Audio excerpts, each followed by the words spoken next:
Hello guys, এটা হচ্ছে আমাদের মাঠ।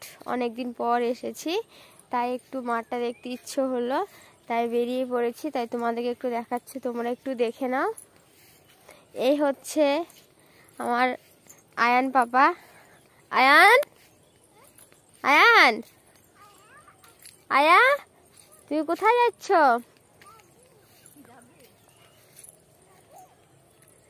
এই দেখো, তোমাদের সূর্যটা একটু দেখিয়ে দিচ্ছি, তোমরা দেখে নাও।